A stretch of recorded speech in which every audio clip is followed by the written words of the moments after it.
afternoon, everybody. Welcome to TraderMerlin show. I'm hoping the audio sounds good. I noticed that over the last few shows, my levels have been really low, and I've noticed it today as well. I'm going to actually dial this gain up here and see. You guys let me know if things sound kind of wonky or out of line. But yeah, for some reason, my microphone is just not popping like it used to. Anyway, welcome to April 1st.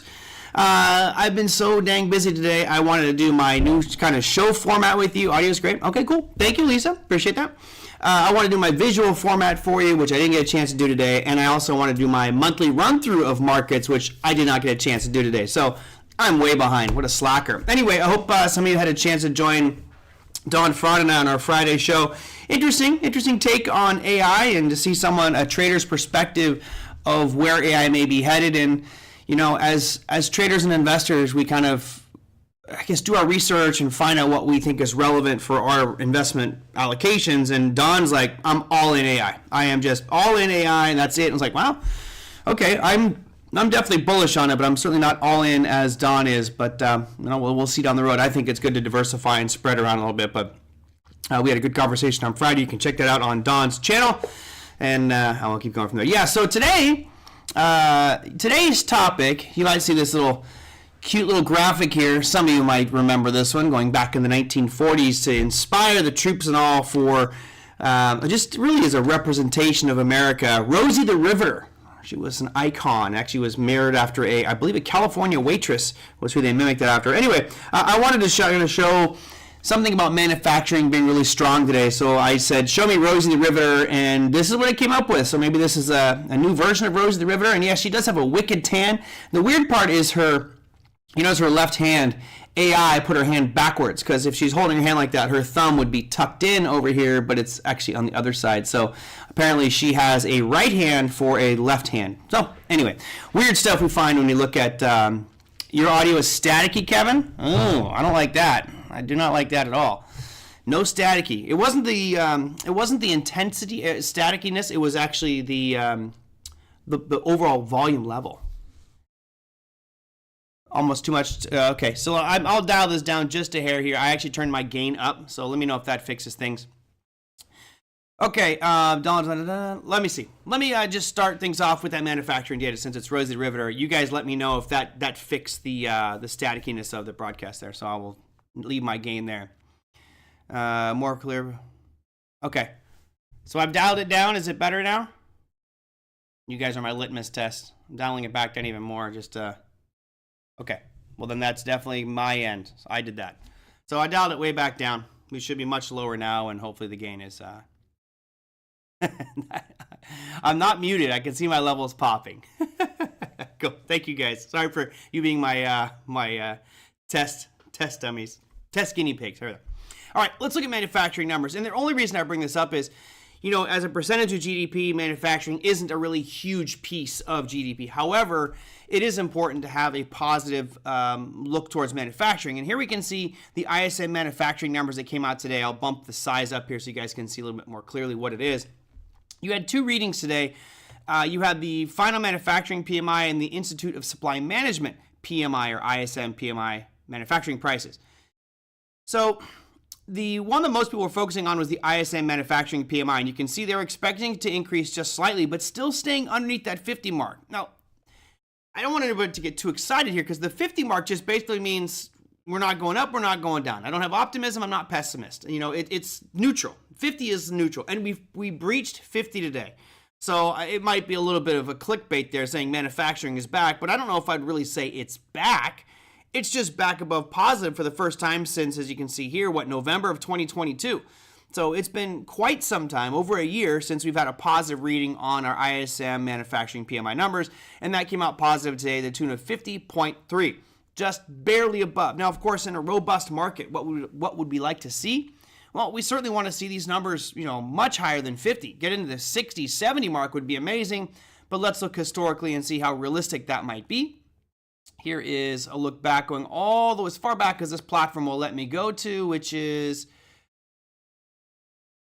2000. So I can go back 24 years, and you can see on the screen that the highest spike that we have goes back into 2004 when we had a reading on the ISM manufacturing PI numbers of 66.2. Okay, pretty impressive, but that's not where we are today. Now, we are much lower than that.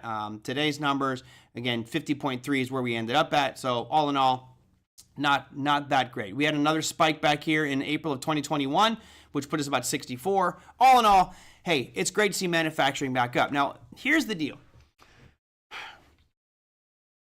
As having done trading and investing for 20 plus years, also having economics and finance degree, you would think that there's a pretty clear relationship. So let me ask you guys this one, and you guys type in the chat what you think.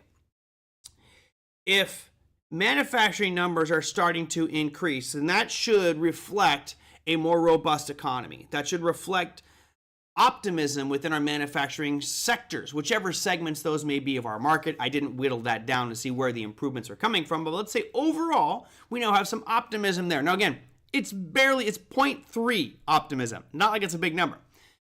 Since we've come from negative territory into positive territory, that looks good for manufacturing.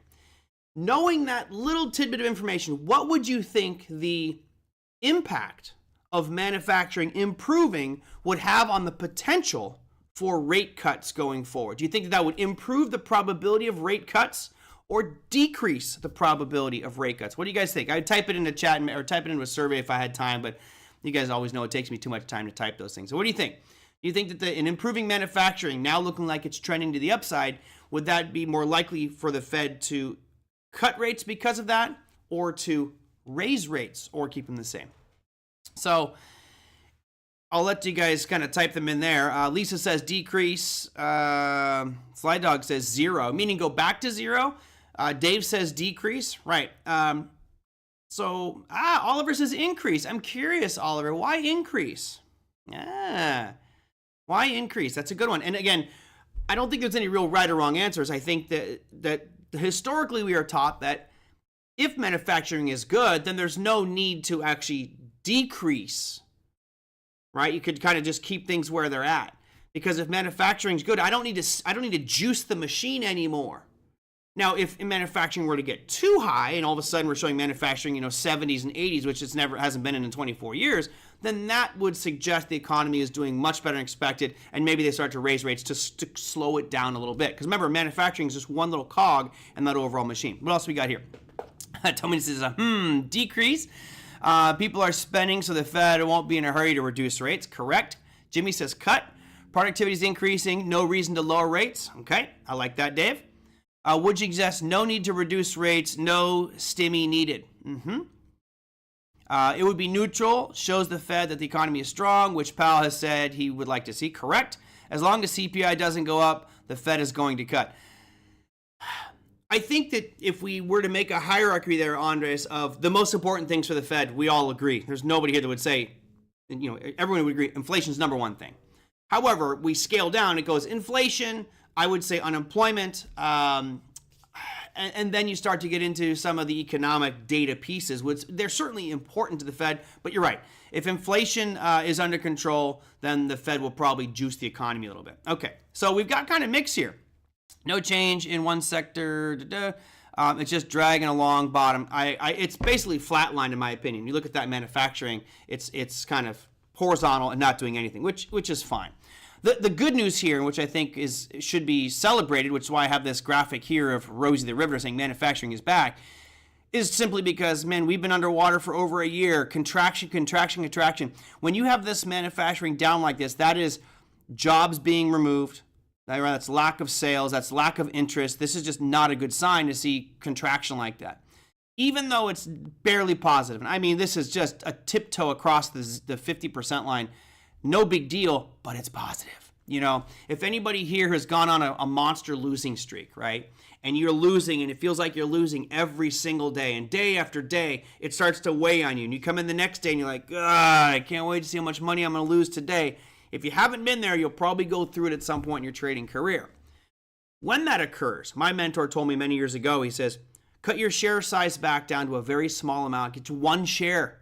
It's not about making money. It's just to have a positive number on your screen for a change, because you're like, a winning day. If this is a trading analogy, I would look at this chart here and say, this guy's been losing for a year, and today they made like $1 profit. Right? It's almost nothing, but it was a positive number. So this is an exciting thing. We're seeing a little bit of change. Now, of course, it's only 1 point of data. Let's see what the next few months bring, but that's a good sign. Now, I brought that piece up about interest rates because if we look at what's going on with the probability of rate cuts, remember, in December of last year, they had already priced in 8 rate cuts for this year, to which I gladly said, no way, we're not getting 8 cuts. Even the Fed has said 6, but the market priced in 8. So if we look deeper into what the Fed's doing, let's take a peek at the Fed Funds Futures calendar right now and see what the prognosis is for our next meeting, which is coming up here very quick, next month to be precise, in our May 1st meeting. All right, so we got 1 month until we get an FOMC meeting. Right now, there's a 95% chance they're going to keep things right where they're at. I am totally aligned with that. I agree. I think we'll stay right where we're at. However, notice down here at the bottom the changes that had happened. 1 month ago, there was a 25% chance that we were going to see a 25 basis point rate cut. That has now dropped to 4.3%. So, and that really, the last couple days have really started to push it back towards a no change. And I've been saying for a while that I think you'll probably start to see the first rate cut, if we get one, June and July. So the prognosis for June actually shows a 56% chance of a 25 basis point cut by then. However, devil's always in the details. Notice that there was a 16% chance of 50 basis point cuts. Now that's only 2.5. So it's all starting to shift higher here, kind of forecasting what we thought at the end of last year, which is fewer than expected rate cuts, a lot of which is going to be data dependent and driven by what the markets are doing right now. So what did I say? January 1st is going to be the big wild card for our markets, and unfortunately I don't have a graphic of, I do. Don't worry about the interest. I didn't, I was building my template, so I didn't get a chance to change this. It's not interest rates, it's actually oil.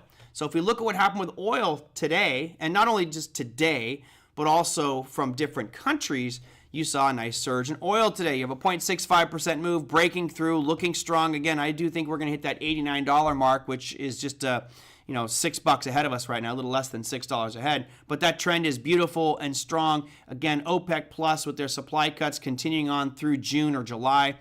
I don't see a reason for this to fall. And you may have seen today that Mexico has also announced that they are going to cut production or cut exports. They're going to stop sending to the U.S. and to Europe some amount of oil. And I'm not exactly sure why that is. I didn't dive deep into that. I kind of glanced at the headlines like, oh, so here you have another supply issue for the global markets. OPEC cutting production, which makes supply lower. And then if Mexico is not going to send us exports that we need, then that's also going to have an impact on demand, which means higher oil prices, which translates into more inflation for the market, which translates into probably less likely rate cuts going forward. At least less likely we're going to see rate cuts soon. We'll probably see them later in the tail end of the year if inflation can get under control. But that was a pretty interesting chart today. Nice move up. Now, it did come off its highs. It was a pretty good. Let me take a quick peek at the month here. You know, I like to usually do this before I start my show, but I did not get a chance to do that. So if we go from the previous month close to where we closed at this month, crude oil was a 6.27% increase. So I'm going to run through all these. We'll do them one by one in a month just to kind of see how they stacked up. But a big move up for oil just in the past month. And let's go just to the past 3 months. You're looking at 16% increase. And remember, I think we said this was 8% of the inflationary data is the price of energy. So, or of CPI data. Again, this could be problematic for our inflationary data, particularly if we continue to see movement to the upside here. Now, on the heels of that, I also have this graphic here, which I tried to ask my AI program to draw me. I said, bond yields going up. Well, that's what I got. I don't know what that is, almost like a maritime map. Anyway, if we take a peek at what happened with that 10-year today, you had, oops, I get that box out of the way. You had a slight increase of 0.09. But look at the overall swings. That's actually, sorry, today it's up 0.09 right now. For the day, we saw a big jump. It was 2.54% up for the 10-year. Now, where are we at? We are smacking our head right against that overhead level, which it's been at for quite some time. And I'm going to put a little yellow box there, which I have not done in a while. But we'll just draw one right across the top here. And I personally think the supply and demand zones don't work the same with bond yields. I think the yields for bonds are slightly different. I don't think that people are out there going, oh, I'm buying if it gets to 2.5. But you notice we've got a couple interesting things happening here on this graphic. All right, you guys know that I'm a fan. One of my favorite patterns is called an ascending triangle. If we're looking at ascending triangle here, you guys can see that we are in fact forming a ascending triangle looking picture here, where the lows are getting higher and the highs are staying right around the same. Typically what that means is we'll see a little bit more of a pullback here, get down to that upward trending line, and then we'll challenge again and break. And when we do break, it will be this distance here, which is from the top of that triangle to this peak right here. And where would that put our yields? If we broke that, that would put us somewhere right around, let me zoom out here. I can't see that number. It looks right around 4.7%, which would bring us pretty much to that peak that we saw back here in November of 2023. So yeah, it's almost a triple top. And you know, it could turn into a quadruple top or quintuple top. Who cares, right, Oliver? The point is, every time that this hits that, theoretically, supply is being taken out of the equation. And many people who are new to trading will like, well, the sellers are still there. They keep pushing it down. Yes, they are. But the buyers keep advancing, right? If this was a military battle and the top of your screen is one side and the bottom of your screen is another side of the army, the bottom is advancing. The bottom's the only one making progress. Is the top holding the line? Yes, they're towing that line. They're holding it. But eventually, the pressure will just be too much, typically. Again, it's not guaranteed. But typically the pressure will become too much and this will give way and we'll see that surge to the upside, and then the next wave of selling will show up. So very exciting chart here. Again, both those pieces of information do support my theory for a market pullback. Now, I chickened out today. I had 2 Russell contracts short at the number I told you guys. We were talking about going short on Friday, but of course markets were closed on Friday. I said, okay, set an alert for myself. It triggered my alert, opened 2 contracts short of the Russell, and great trade. It ended up being fantastic. I was underwater for a little bit and then looked nice. Going into the close, the market was just looking fairly weak, and I thought, I'll close one and take the second one home. And I went, you know what? I just chickened out. I have been so skittish taking things home overnight lately. I decided to chicken out. Let me show you that Russ. Here's the Russell. And my trade wasn't huge by any means, but for me, fantastic. Here's a 5-minute. You can see this morning, it came down to that dotted line. Now, I had a trigger in there at 21.31. That was my alert. And you can see this drop down actually 21.31.2. So it didn't trigger me here, but it did trigger me on this point right around 7 o'clock this morning. Ended up with 2 short, and I ended up closing them both out. I wanted to take them home, and I decided not to just because, I got skittish. And why not? Why not take a little chunk of change home with me on that one and call it a nice day. So did short that one. I would like to have gone short earlier because the Russell was just looking really weak earlier, but I typically don't trade that opening 15 minutes. It's just too much volatility right now for me. Stark contrast to what I did many years ago when all I traded was the opening hour of the market because there was so much volatility. I think that's Pepe here. Pepe is an opening hour trader. You love it, you love it, you love it. So you all find what works for us. I'm a little bit more conservative now that I'm an old dog in this, but when I was the young buck, I certainly would have gone probably 10 in right on the open short. But anyway, is what it is. Let's keep running through here. And then let's see, I didn't have any other graphics for this one. Oh, I'll run through our top 10, and then I want to, no, you know what, forget it. I'm going to go right to it. DJT, you knew this was coming, guys. You knew it was coming, and it ain't over yet. DJT, Trump Media and Technology Group, reported earnings today. I think that they reported earnings. They revealed some numbers that were like really bad, which shocker. Like, I don't know how this surprised anybody. They were down 21% today, down another 2.38%. You know, if selling does start to pick up here, you could see this thing under $30 by the end of this week. I mean, it's one of those where everybody knows that this is a rug pull. This is not a legitimate company, in my opinion. This is a rug pull money grab. This thing is going to implode. So I still am a believer that by Mike LaRusso, who's probably here with us or maybe not here yet, he took the bet. He's the only one of you guys who took the bet. I said by April 26th, this thing will be under $18. That is a pretty bold call on my part. I think that's crazy to think that this thing would be down almost 70% in 1 month, and only one person took that bet. So it's worth a beer for me. It's fine. Pepe says, yeah, that's me, but your blood pressure has to be really good. Yeah, you have to be able to deal, for anybody in there who might be new, I know most of you are regulars and you're not new, but for anybody here who is, you know, if you're starting out and you're trying to trade that opening hour, I strongly discourage you from doing so unless you have a stomach of steel You can deal with extreme stress, et cetera, et cetera. It's crazy. Yeah, $30 to go. I already owe you one beer, Mike. I got to get you an RT, whatever you like. I know you don't drink. Not about the stock, about the sentiment. Correct. And it's about.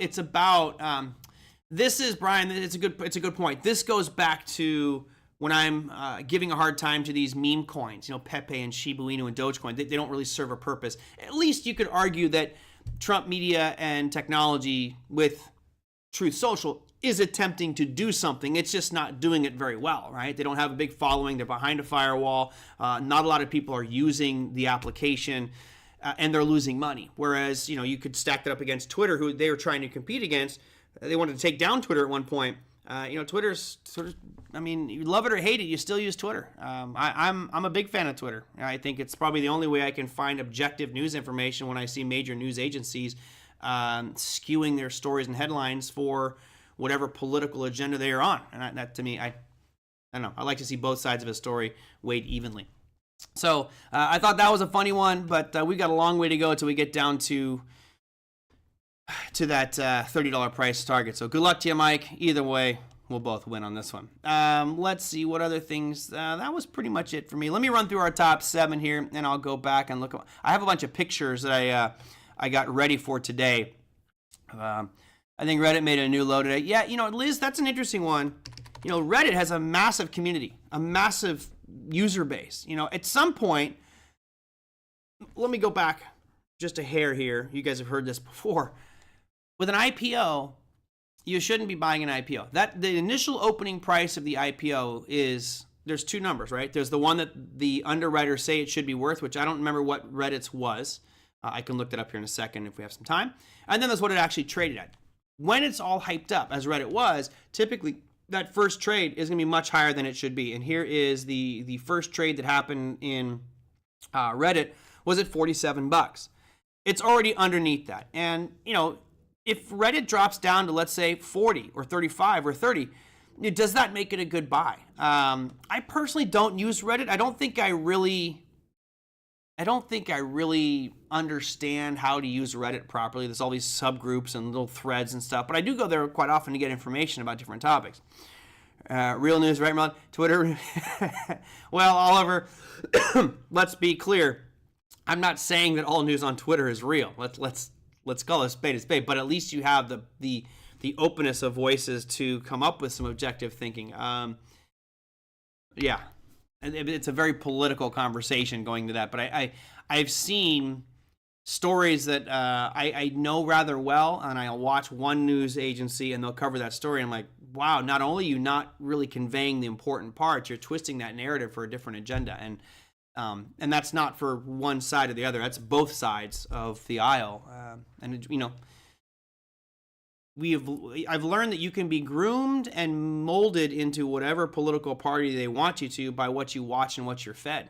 They can feed you sensational headlines and continue to sensationalize it, so all of a sudden you're like the extreme of your political party. And I think the important part is to kind of remain objective, to listen to both parties and see what they have to say.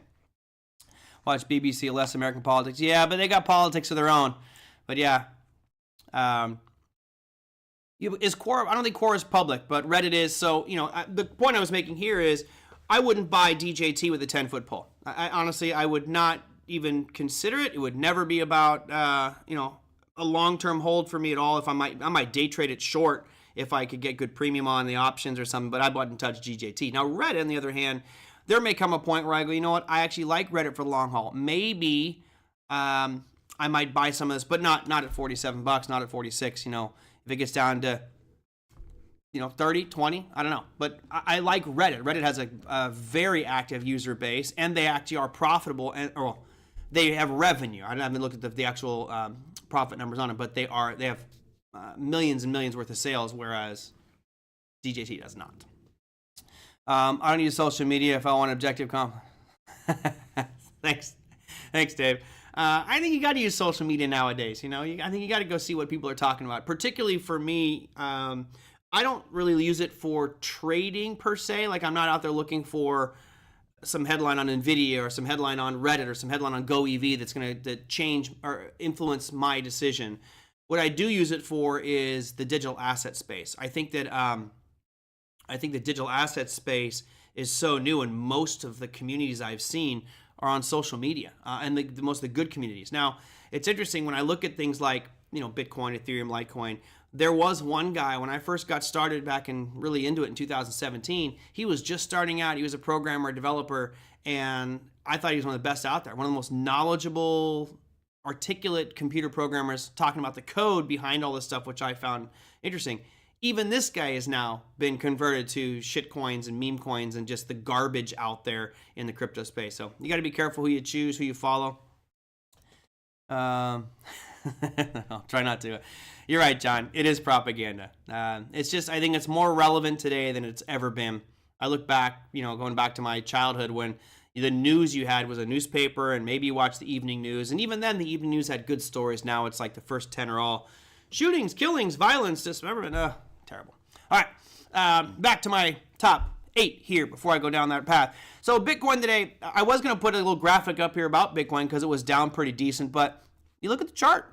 It really has been holding fairly well, going sideways here. Got really 4 consecutive days on the Bitcoin futures. But let me go and look at the spot price because that changes the picture a little bit. You got even more. 1, 2, 3, 4, 5, 6, almost 7 days in a row where Bitcoin has been in one of the tightest ranges you've seen in quite some time. The only time it's been tighter than that was maybe going back into early February before it had that real big surge to the upside. So I not really much to speak of here with Bitcoin. It seems you'll get alarmed that it's down 2%, but it's really not that big a deal.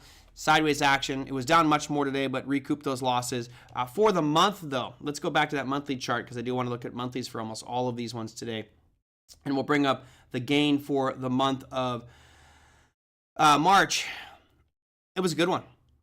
16.55% for Bitcoin just for the month. If you want to go back to the year, I know a lot of people have been talking about the year gains for Bitcoin so far. We are currently, as of closing price today, a 65% gain for the year, and it's only April 1st. Love it. Okay, moving up my list here. That was your Bitcoin. We already looked at that Russell. I like the Russell chart. It's looking stronger and stronger. Ultimately, I do think you're going to have a pretty big challenge right around 2,300. But after that, oops, let me zoom out. I was going to zoom in here on the daily. We got a ways to get to 2,300. Obviously, it's 180 points away. Right now, you got, I think, smooth sailing until you get to right around 22.6, and then your next stop's going to be right at that 24.50 mark. All right, so there's your Russell for now. Trend is strong. Keep going with it. I did go against the trend today, and that's just because of the candle we had on Friday's session. I'm okay with that. I had my rules, had my stops, and took a little bit of a nice little day gain on the Russell. S&P 500, similar picture, but there's nothing negative about this at all. There was no real follow through. I was looking to short this one below 5,300, but I just took the Russell instead of the S&P. All in all, 52.95 is where that S&P closed at. Nothing changed here. Still looks ridiculously strong. All right, we already looked at that 10-year, which is smacking its head up on that overhead kind of rate level, 4.35. We're currently at 4.317. All in all, good. This was a negative piece for the housing market as well. If you look at IYR today, you saw a pretty big down day for IYR. Remember, the more that those yields increase, the more pressure it puts on housing. I'm not saying it's the end, but just the more pressure it puts on it and will slow down this trend. And those yields appear to be surging. I almost bought some puts today on IYR going forward. Just normally I don't do directional. I do it, but not that often. I almost bought some IYR puts just because I do feel like you're going to see those yields increase, which would put more pressure on IYR, which is U.S. real estate ETF, and therefore more downside movement. But just the rate of return just doesn't feel good enough for me to take that shot. All right, NASDAQ. You had a 0.12% gain for the NASDAQ, looking similar to Bitcoin with this just sideways action here for about a week now on the NASDAQ. If we don't get a break down below, let's move this line up. If we do not get a break down below the lows from last Wednesday, which is right around 18,738.5. If we don't get a break below that, this thing's going to just scream to the upside here shortly. I do think you'll see it break down below it, and once we get there, you have a little bit of a pullback, but I mean, the trend is still so damn strong. It's hard to go against this thing right now. Pepe said, if King Coin gets so expensive, will that be potential deterrence for people to buy and therefore lose their interest? Are you King Coin? You talking about my crypto, the one that I made? Andre says, buy the dips. At this point, yeah. This is I used to have a guy I worked with, his name was Eric, and he used to say BTFD, but I won't define what the FD, buy the friggin' dip is what he used to say all the time. And this is that situation where I agree. You have to, in the major indexes, in the broader indexes, you got to buy the dip. Why? Because look at the trend. The probability is higher. This trend is going to continue until it doesn't. So just keep going with it. So there you go. You've got NASDAQ looking great. You got S&P looking great. You got Russell looking great and breaking out. So all in all, I'm still bullish on these markets, even though I didn't think there was going to be a pullback in the Russell and the S&P. We barely got that today, but enough for me to make a nice little day trade scalp on. So I'm fine with that. Dollar index, also part of the problem. I said I would not talk about the dollar index until we got above that 104.96 mark, and here we are at 104.96 exactly. All right, there we go. We tiptoed above it today, but didn't close the day above that 104.96.3 mark. Does that mean that this is going to sell off from here? No, I don't know. There's that likelihood that it will, but it's showing tremendous strength, and if it has been in this range for the better part of 2.5 months, it should most likely stay there until it doesn't. So if we get it close above 104.96, your next stops are going to be pretty clear. I'll just draw some horizontal lines in here so we can see the future of this bad boy. You're looking about 105.86, so another full point up, and then you've got those peaks that go back to right around 106.80. So dollar increments from here, stepping up at about the 104.80, 105.80, 106.80. Both of those numbers there would put tremendous pressure on the equity markets. Again, that would impact the housing market. That would impact the broader markets as well. So one of these things has to break, in my opinion. You can't have the dollar surging and bonds surging to the upside and have strong equity markets.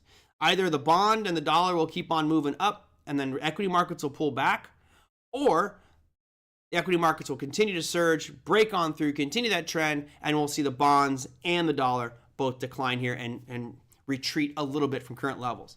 So I don't know. I'm torn on which way that's going to go. My gut tells me that the higher probability is the dollar and yield are going to surge just because of what's going on with the bond auctions, the central bank, etc. Record number of 10 years being sold. That's going to jack that 10-year yield higher. I feel like that's going to be a big factor. Plus, we also have the destruction of dollars by the central bank as they're retiring some of these products and removing money from circulation. That's going to put upward pressure on that dollar index. So we'll see.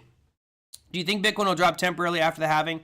If it does, I think it's going to be very little. I am going to be on... So there's a show that Bar Chart does with John Rowland. I think it's called After the Bell, or I forget the name of his show, but he's got a show on barchart.com. I'm going to be a guest on his program on Friday talking about the Bitcoin halving. And shout out to Steve. Which Steve? But yeah, I'll be on that show. I'll tell you more about it later this week, but I think it's going to be right around 1 o'clock p.m. Pacific. So about an hour before I do this show, I'll be on John Rowland's show on barchart.com. It's talking about that halving. Now, personally, I do think there will be a small pullback. I don't think it's going to be a collapse. I think it's just going to be that relief that, okay, we finally halved and the price of Bitcoin is going to drop. The big unknown question I have is what's going to happen to the miners, right? What's going to go on with these miners? These miners are losing 50% of their profits in the snap of their fingers from 1 minute into the next block. They're losing 50% of their profits. I think that ultimately that's going to paint a really bad picture for Marathon and Riot and Hut 8. I mean, look at Mara.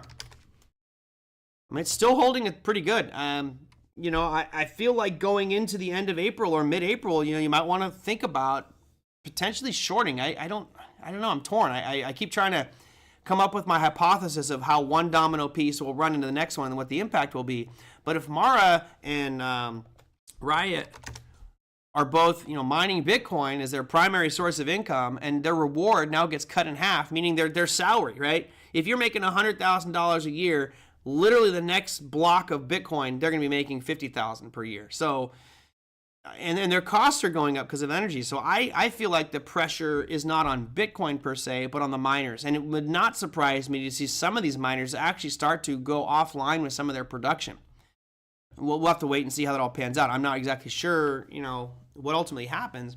But typically after the halving, you get a slow increase up, and about 3 months after the halving is when it goes parabolic historically. And I don't know why. I trust me, I've dug and I've fried my brain cells trying to figure it out. It just does. And that's when we'll be, very active in it. That's looking at, let's see, if it halves May 1st, so you got May, June, July, looking about August, September is when it really starts to rip. And I think that will coincide nicely with the elections and political parties becoming more open about their opinions towards digital assets, in particular Bitcoin. So it could be pretty good. That's 50% of future profits, though, right? Anything earned to date is unaffected. Correct. It's not really profits, right? It's the reward. So they've been earning 6.25 Bitcoin per block. Now it will be 3.125. So even if they solve a block, instead of making 6.25, they make 3.125. So every block that they do solve, they get half the reward. Right? So that's the big change. And again, I'll talk a lot more about this on John Rowland's program on Friday, and we'll maybe carry it over here as well. Do you think, let's see, can you really expect a rate cut of higher yields day after day? Can you really expect a rate cut with higher yields? I don't. If they're gonna, they're stuck. They're stuck right now, as Bill Addis pointed out last week. They're in this kind of tricky situation where they'd have to stop unloading their balance sheet, and then they'd have to cut rates. So I don't know. It's a tricky piece. I look at the probability of them cutting rates, and I feel like that is diminishing every day based off the economic data, particularly with some of the data we saw today. It puts pressure off of the Fed. They don't need to juice the economy. The economy's strong. They can leave it where it's at. And I think that kind of day and day as we go, it's going to be data dependent, as Jerome Powell points out. But the signs are pointing more and more to me that the rate cuts will be postponed a little bit further than expected, particularly when we look at these commodity prices that have been on a tear lately. We talked about gold. Natural gas really hasn't done much. Natural gas has kind of been dying, but wait till this one rears its ugly head, which it will at some point. Let's go to this TTF. That's John Rowland's chart there. Where's my... let's go to some of the softs here just so we can take a peek at what's going on in the softs market. Come on. So your wheat, right? So wheat has continued its weakness, although the past couple weeks it's been strong, but it's been weak wheat. Love it. That's a tongue twister. We can look at lean live cattle, right? Live cattle has been just boombastic. We talked about this run here as a 15% run up in the value of lean hogs or live cattle in 68 days. Now, it has certainly fallen tremendously today. Today was a big day, down 2.66%, but overall, significant increase. Cotton, right? We have seen for the past month prices retreat significantly, but overall, since those November lows, it is still significantly higher than where we were. And again, this stuff all impacts that inflationary data. Let's go look at lean hogs. My bacon is not getting any cheaper here. It actually feels like it's getting stronger and going to be popping to the upside here for a lean hog futures. Let's go look at corn. No. Gee, I wonder why our inflation numbers look so much better. Look how corn fell about 49%. Now all of a sudden it's having a nice pop to the upside. Orange juice as well. Right, we had some pretty big increases in orange juice, and it's still there. So, ooh, that's good, Steve. I like that. At least it's moving. I wonder if ETH has a halving. That's funny. Nope, ETH does not have a halving. Litecoin has a halving. I think the Dash and Monero have a halving. I believe that's how they're proof of work, so they should have an emission schedule like that. Yeah, I don't have Cocoa on this one. Let me bring that one up here. Go to the futures side of things. And we'll go to Cocoa Futures. And let me add, oops. Dang it. Hold on, I clicked the wrong one. Always do that. All right, so CJ, there we go.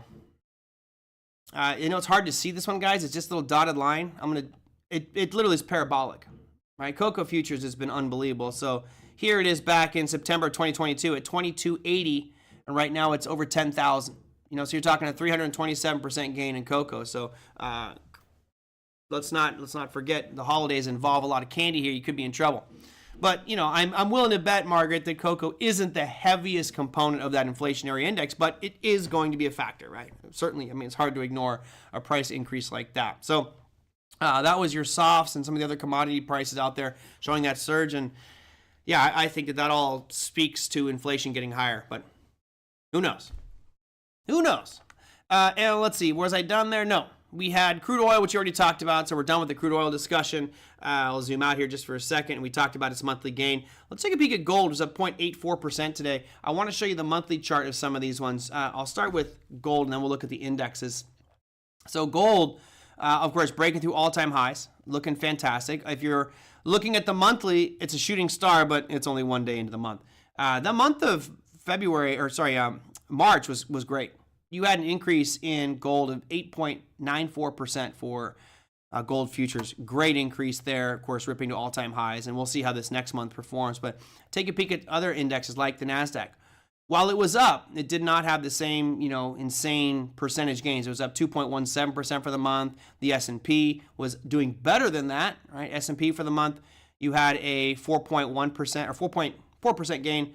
Russell, out of those indexes on the to the upside, looking pretty good at 4.3. So all in all, pretty darn good for our broader market indexes here going forward, and we'll see if the month of April can continue that. All right, let me go into economic calendar and updates for tomorrow. Already walked through this stuff. I'm still holding the GOEV. Actually, let me look at that one because they had earnings. They're supposed to come out with earnings today. Oh, getting smoked right now. This is what you get for holding stuff. 23% down, right? 25% down for GOEV as we speak. And of course, you guys know I have a bunch of GOEV. I've 25 or 20, I think 2,500 shares. Yeah, I held that one through earnings. Probably shouldn't have, but oh well. I was thinking this thing's a hold for quite some time. Down 25% in the after hours. Fine, I'll take it. If we look at where it's at right now, remember, my average price is 131, so I'm not too concerned about this. If we're right here at 296, I can go out to our daily. I still have a long way to go to get to my 131, which is right there. So I'm all right. I'm all right with that one. All right, so that was GOEV. Still holding Rivian. Still holding the Rivian. I am selling. I sold some calls against it as well. Or sorry, I didn't sell calls against my Rivian. I sold more puts. So I'm long Rivian. I haven't sold calls against it yet. I don't believe. I got too many positions open right now. But I did sell some puts as well at $10 strike price. And I'll continue to do that. I think $10 is a pretty solid floor for this bad boy. So if I get filled, I get filled. But I think I'll be okay with Rivian down around that $10 mark. And SLV, which I still have a ton of SLV, is looking great today. Getting close to that 30 mark. Well, right now in the after-hour session at $22.95, I do have calls on some of my positions at $23.50. That's going to be your April close as well. Merlin, maybe the GOEV whale. Yeah, right. I only have a couple thousand shares, man. No way am I a whale on that one. And again, I told you that was a gamble bet. I went in a gamble account. That was pure speculation. It's at a nice rate of return, but ultimately, we'll see going forward.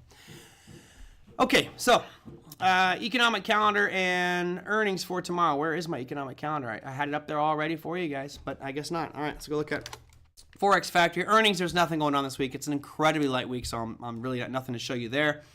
As far as that economic calendar, though, we do have some announcements. Let me zoom out here a hair and share that one with you.